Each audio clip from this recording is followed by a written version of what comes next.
Welcome to our episode today on No Cape is Needed. Our intention for today is recognizing that well-being, especially amongst healthcare professionals, is a national and global issue.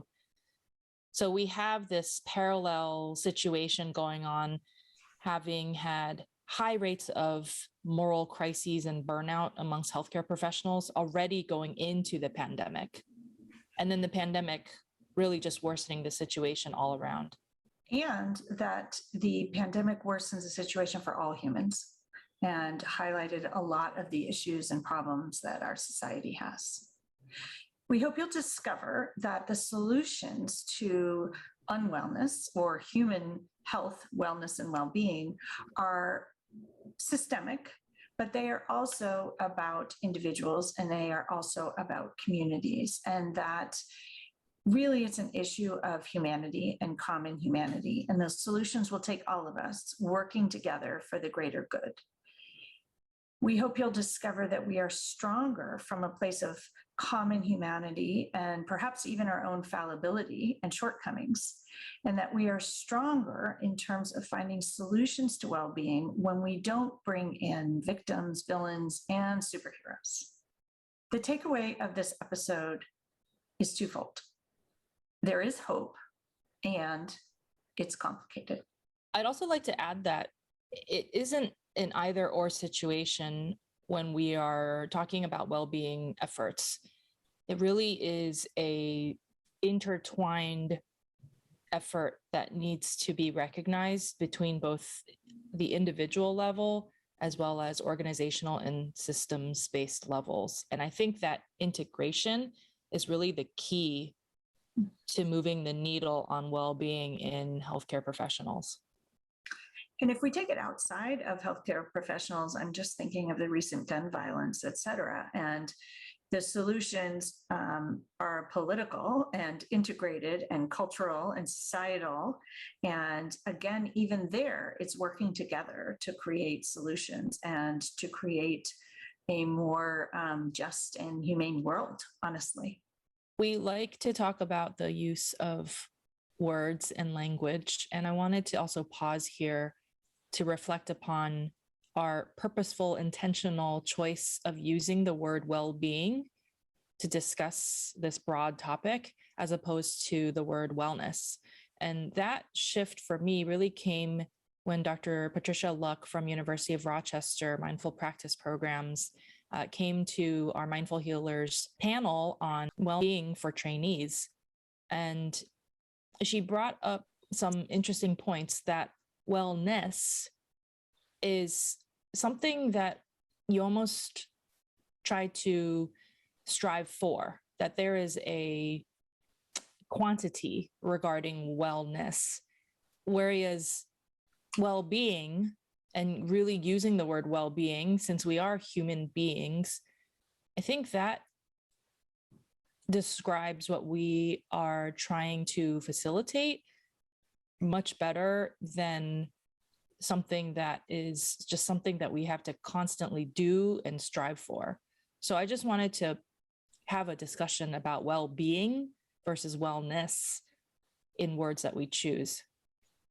And I wanted to just reflect on this idea of wellness. So for me, wellness has a little sense of indulgence in it too, that you're just sort of wellness programs. And I think as we've been acculturated to it in medicine over the years, it was sort of an extra thing or something that was added on that wasn't necessarily integral to what we did. And so I do love this idea of well-being. I also really like the idea of being well and thinking about it as we need well healthcare providers, we need well humans, we need well children, and well means to me healthy, like living well. What does living well mean? And so maybe even stepping out of the terminology at all of wellness versus well-being, I think that the words do matter and the associations also matter. And so the institution that I used to work with, wellness was sort of the healthy opt-in option, and well-being was the opt-out option. So if you had a problem, you got referred to well-being. And so for me, it's interesting when you say well-being, that's what comes to mind. So I think that's why the word well comes to mind. We want really well caregivers and patients and humans who are receiving care and human beings to share the planet with. So I do like well-being because it is a more all-inclusive, and perhaps it includes all of those things. And again, I think we're just reflecting on this idea that language is important. And if language is important, we want to be clear and notice that the energy of the words. And that actually might be a good place to start this conversation. And so the conversation today is inspired by the fact that last week I attended a think tank about physician well-being, and that is the word that they used, that was sponsored by something called the Teravana Foundation, and it's called Mindful MD. What it was really about was essentially a think tank bringing together top leaders in physician wellness who were invited to come and try to have a conversation about well-being for physicians, essentially, and what can we do in response to this parallel pandemic, and that's where that word came from, was one of the sessions there, from this parallel pandemic of unwellness, and I would even go so far as suffering and trauma and moral injury that physicians have experienced in a healthcare system that does not adequately support them. I just like to throw that out at the top. And what was super cool about this think tank is that it wasn't just physicians coming to solve the physician problem. And in my old space, I really thought it was really important that physicians be invited to the table to solve the problem. But here we also invited other people to the table to solve the problem so that we could learn from each other and approach it more creatively. And so the weekend, the Teravana Foundation is actually hosted by someone who has a background in tech and artificial intelligence and programming, and he's used that to optimize wellness around physician scheduling. And then we also had artists and design people and virtual reality people and all kinds of interesting people from the military, very different backgrounds, coming to brainstorm solutions. And I learned a lot from it. And so we thought it was really important to share some of the concepts that came up, what resonated, what didn't resonate.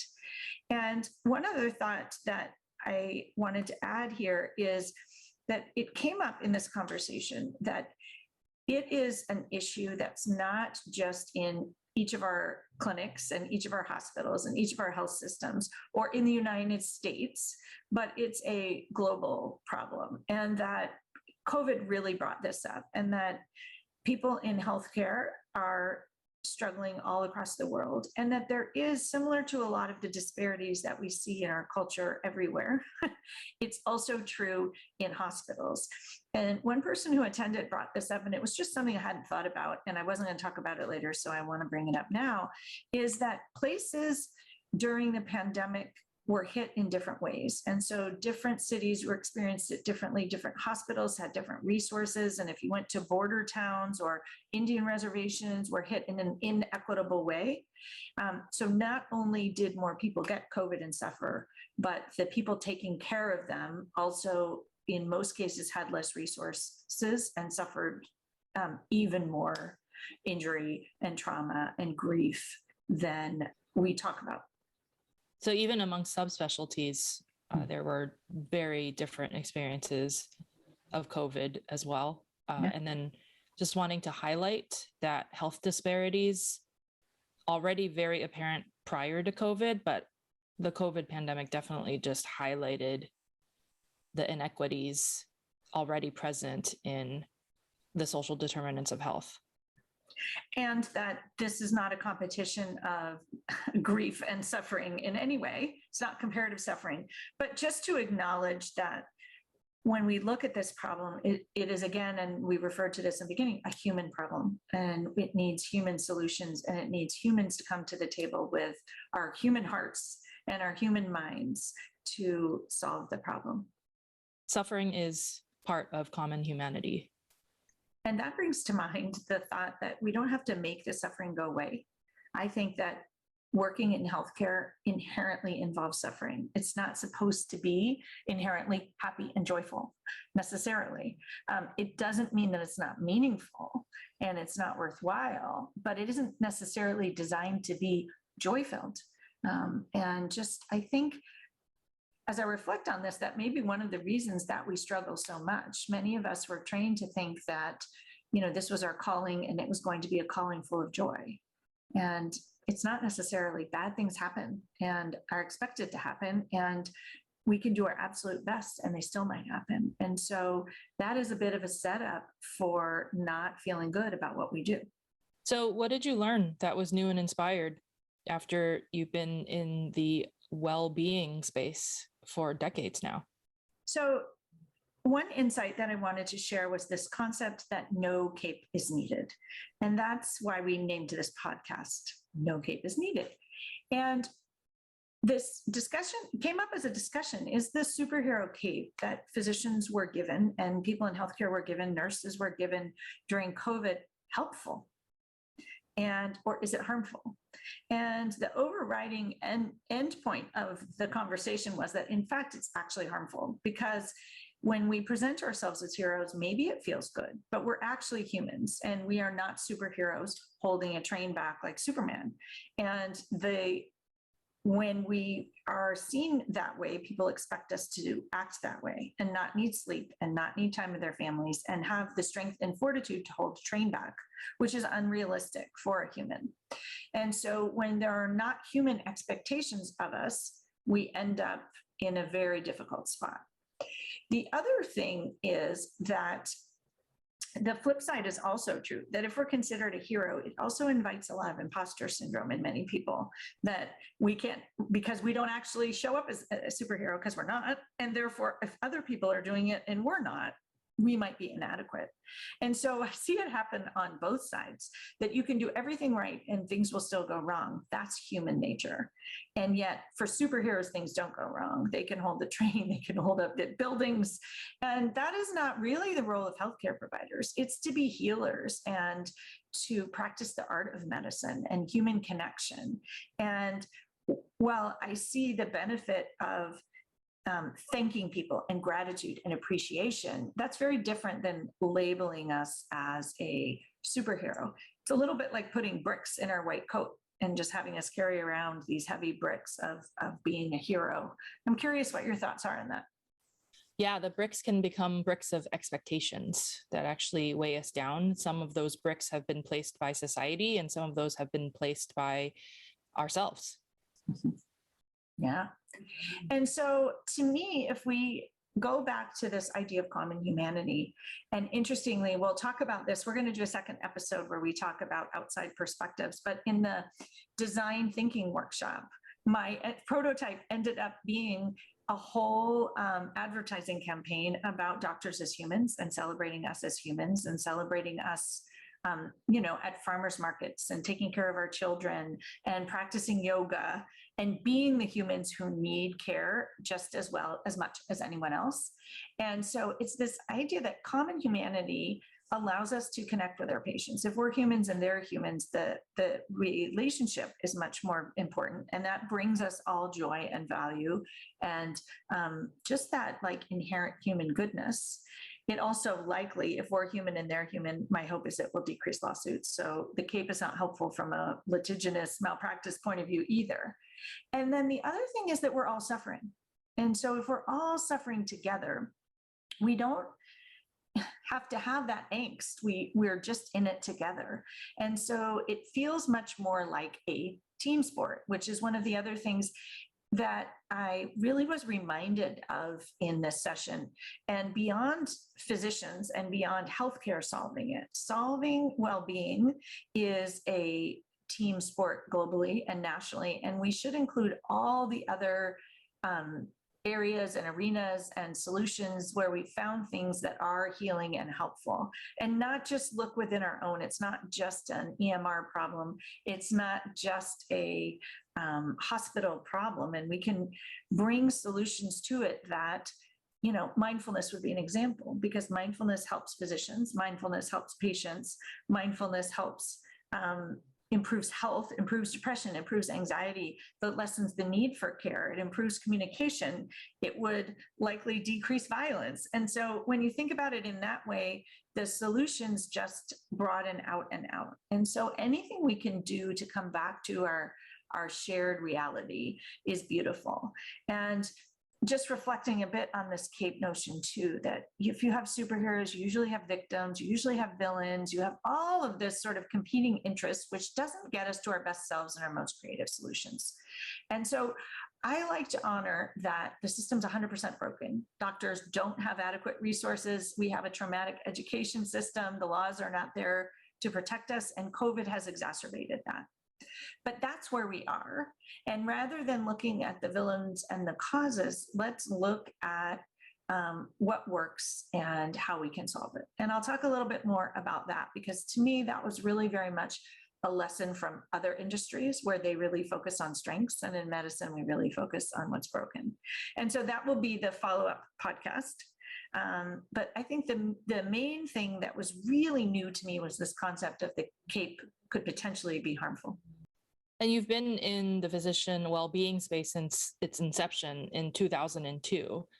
What exactly was reaffirmed at this think tank? Yeah, so someone at the think tank said, and I don't know who said this originally, it's either, I think it's Maya Angelou, but when life whispers messages and you don't listen to it, it screams. And I think that's really what's happened in the physician well-being space, that in 2002, people were speaking up in back closets and we knew there was a problem, but nobody would listen. And now it's screaming and it's, come to the forefront. And that, wouldn't it be nice if we started to listen to the whispers? And so it's a bit like maybe an infection that went untreated and didn't get its antibiotics and is growing and growing, or even a mold is what makes me think of. And if you don't address the underlying problems, things continue and continue. And so the first thing that was really reaffirmed for me is that much of the problem is our thought patterns as physicians. And these are trained into us during training. And so a lot of the solutions are going to come early on in medical school and residency. And if we change the way that we are trained and the way that we teach our trainees and our thought patterns, that we will be much better able to find solutions. So a lot of the lack of well-being and suffering and struggling comes from these thought patterns that are useful as physicians, but are also harmful to us as humans. And so things like scarcity mindset, where we're trained to see always what we're missing, what we might not have, what we haven't tried. And so we approach our jobs that way. We look for the hospital system, what we're missing, what we don't have, what might be a problem, what's not being addressed, showing up as victims, honestly. And so, we were trained to kind of be victims of the system, that whatever came our way is what happened, and we weren't to get sleep, and we were to sacrifice all and really allow things to come to us rather than be empowered in the situation. And that carries over to now we're victims of a broken system and victims of a pandemic. And this isn't a blame game. It's really just seeing that the way we were trained and the process of training puts you into that role. And so we now have a choice to step out of that role and say, look, we may be victims of a broken system and victims of a worldwide pandemic, and showing up as a victim is not the solution. And noticing where you do that. Many of us also show up as victims in our relationships and in the rest of our lives. And so for me, when I learned about this and realized that I was showing up as a victim in all these spaces, it changed my whole life. And it really is coaching that helps you get out of these thought processes. And this is why physician coaching is such a thing, honestly. So a few more I'll share. And really, there are many more. And I just wanted to sort of reflect on the key ones that came up in this weekend, which is this idea that doing more is better and taking on more is better. And sometimes we have to fix all the things that we think need fixing, even when they're not ours to fix. And that causes us more pain and suffering. We often give away our power in the name of service, going back to the superhero cape, right? And we want to be saviors and sacrifice, again, the superhero cape. And we were told that that was a beautiful thing to do. But when it's out of balance and it's done from an empty cup, it's not effective for anyone. And we were taught failure is bad. And in medicine, and failure, or a mistake, can cost lives. And so you have to avoid it at all costs. And what I learned actually from other industries this weekend is that failure is great in every other industry. It's just ours. And so that gets us out of that kind of growth mindset and adds to the struggle and the suffering. And then we just have tons of shame, blame, and guilt in our training system, and it carries over into our practice and into our lives. And those have a tremendous cost. And so when you have all of these thought patterns and you tend to go into shame and or blame of yourself or blame of someone else, and guilt that perhaps you're not doing enough, or you can't solve the pandemic, or you can't fix things that are out of your control, we tend to not be able to see solutions, creative solutions, because they don't come from this place of depletion. You can't find solutions from a place of depletion. And you really can't find solutions to complicated, complex problems from a fight or flight sympathomimetic space. And so what I think was really reaffirmed for me is the power of mindfulness to get you out of that sympathetic state and into a more parasympathetic, open mindset, and getting out of the judgment and the striving. And when you see these things and notice them, that's when you can change them. And so really, that's why I got into coaching, and it made me feel much more aligned with what I was doing when I tapped back into some of that. One big, huge thought pattern that is honed and expertly curated by the medical training that many of us went through is being able to catastrophize on behalf of our patients. You know, we kept our differential broad initially as medical students, and there would always be the worst case scenario that we were taught to think of and to prep for. But then as we became more experienced healthcare professionals, perhaps the catastrophizing was not so helpful, because then we catastrophized for ourselves. And it kept us in that negative attention bias, kind of like that stuck gear. I think we actually catastrophized the physician well-being problem too. I hadn't really thought about it until you said it this way. But what if it never gets better? What if it can't be fixed? It's too big a problem. Or we just sort of, we are trained to look for the worst case scenario. And what if things go wrong? And what am I missing? And so I think that it gets us, it doesn't put us in an empowered space to find solutions. And so my thought here is that it reaffirmed the fact that if we can see these thought patterns, we can identify them, and we can use our mind for us and get us into a space where we, these super smart people, can find solutions. And that was really the beauty of this weekend, is that we were put into a beautiful natural space with not a place of depletion, but a fully replete, in fact, overflowing bucket of beauty. And from there, you can find tremendous solutions. One of the other things we talked about was the power of beauty in healing. And I put this in my reaffirming bucket because, as people know, I love beauty, and I'm always posting beautiful stuff. And I always talk about creating beauty and retreats. And I see yoga as kind of beauty. And I just, not from the standpoint of like something's beautiful, but what is actually real beauty, human beauty. And that we had several conversations about the power of beauty, and we'll talk a little bit about that next time too, the different ways that we can bring in beauty that are totally not medically related that can really help solve this well-being problem. We talked about the power of connection, and I often say that the first solution to well-being is connection and collegiality and community. One of the reasons why we created the Mindful Healthcare Collective, one of the reasons why I do retreats, is to bring people together, and that is healing in and of itself. And so, you know, we might say, well, if I'm going to use the word wellness here, you know, we would have a gathering, or I went to a women in medicine dinner last night. And yes, we're just socializing, but there's tremendous healing power for the human spirit in a space like that. And then creativity and mindfulness are also powerful. And the other thing we talked about was the power of experience. And that's also where retreats come in. And I think mindfulness comes in and yoga comes in. When you actually experience wellness in your cells of your body, that is where you're able to tap into healing and well springs of knowledge and creativity and inner wisdom and solutions that you might not otherwise be able to tap into.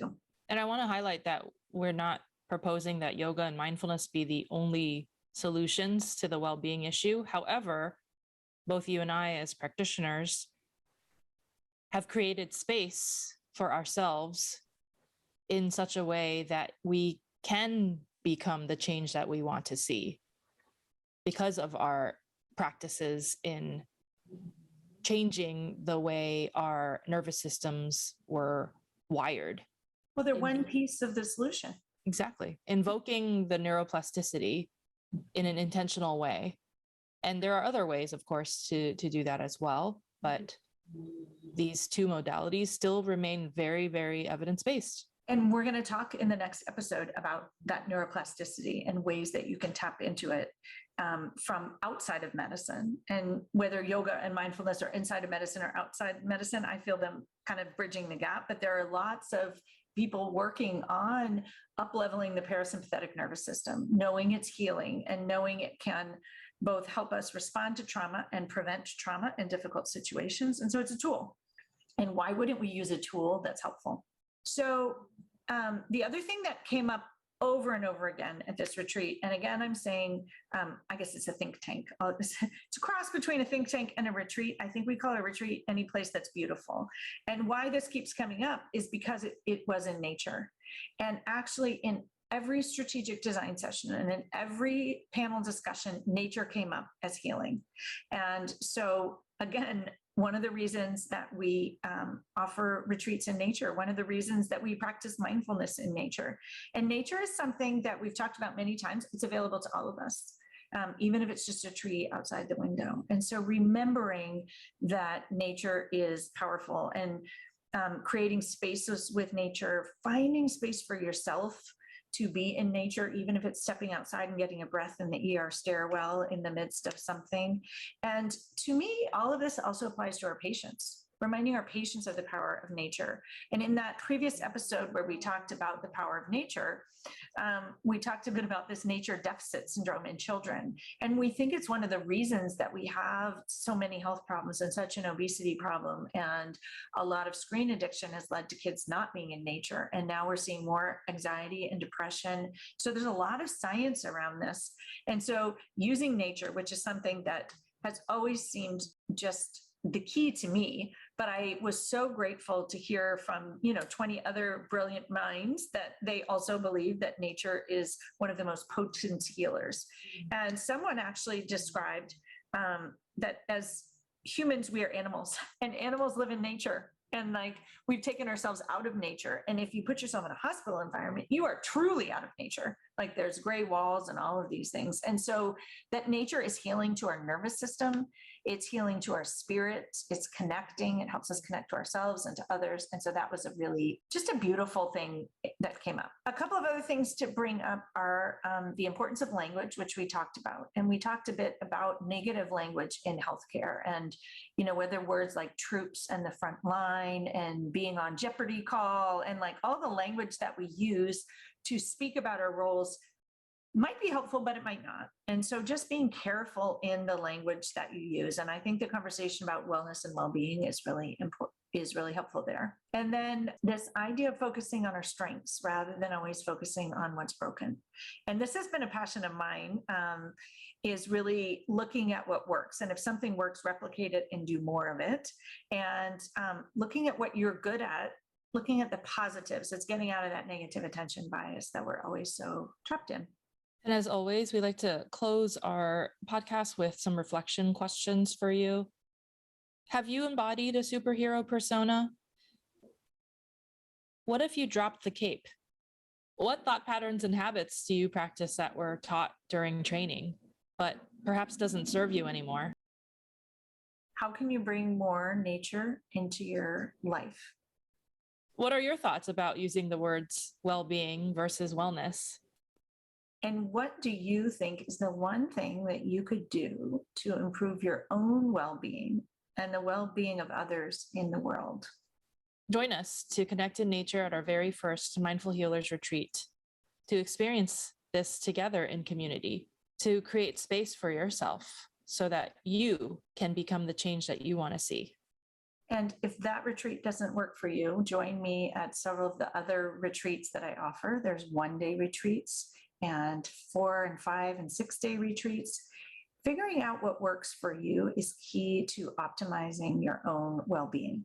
And if you have trouble with these negative thought patterns, you identify with many of the things that we talked about today and these thinking patterns, coaching really is what helped me see them and spot them ongoing and moving forward with much more ease and less bricks in my pockets. And so I encourage you to reach out and just explore how coaching might be able to help you, whether it's one-on-one or in groups, or even learning how to just practice mindfulness would be the other offering here. Whether you want to join us in the Mindful Healthcare Collective, if you haven't, we would love to have you join us there. Join me for yoga, join Ni Chang for some mindfulness practice, whatever appeals, but start somewhere. Join us after the sound of the singing bowl for our mindful moment offering. Thanks for listening. And if you enjoyed this episode or any of our other episodes, please share the podcast with others who might enjoy it. I keep encountering people who have never heard of it and then report back that they love hearing our conversations and wisdom and found it pertinent and relevant to lots of areas of their lives. So we would be most grateful if you would share it with your friends, colleagues, and family to spread well-being far and wide.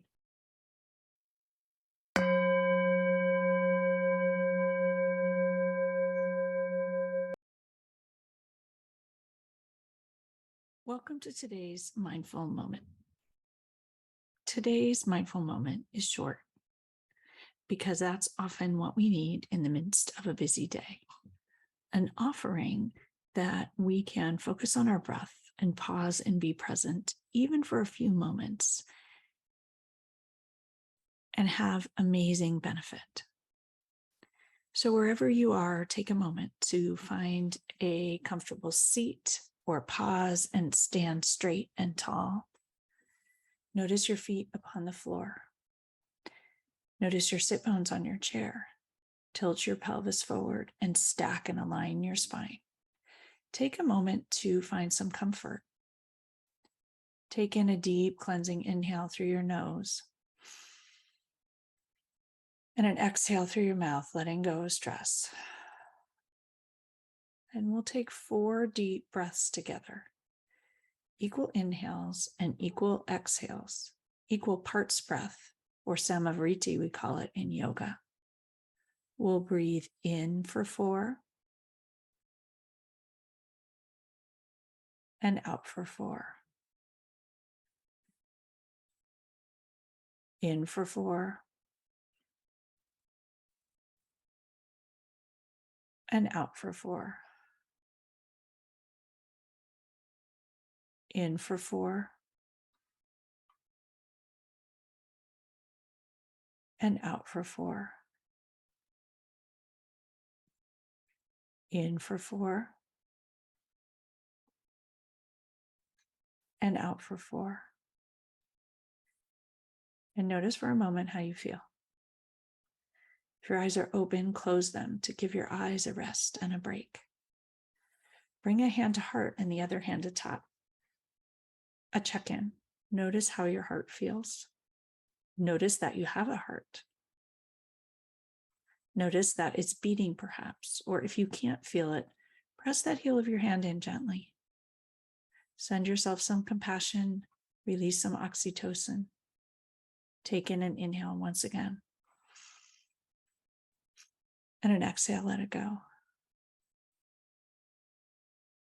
And take a moment to bring your hands to heart center, palms together, finger pads touch. Rub your hands skin to skin. Notice the sensations and enjoy it for a moment. Eyes can still be closed or a light gaze. And pause here.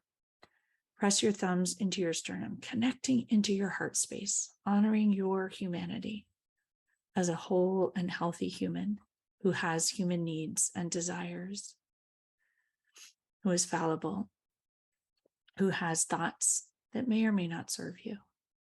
And set an intention for how you would like to go back out into the world after this brief mindfulness practice.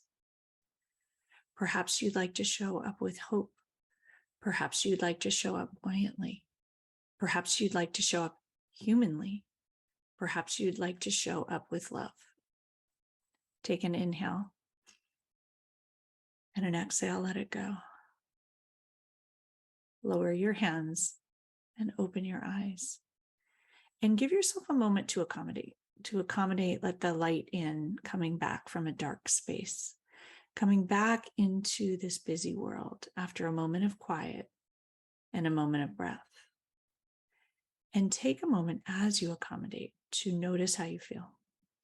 Not rushing from one thing to the next, but noticing, enjoying. Notice that when you give yourself 3 minutes, you feel so much better. I encourage you to find 3 minutes in each and every day for you.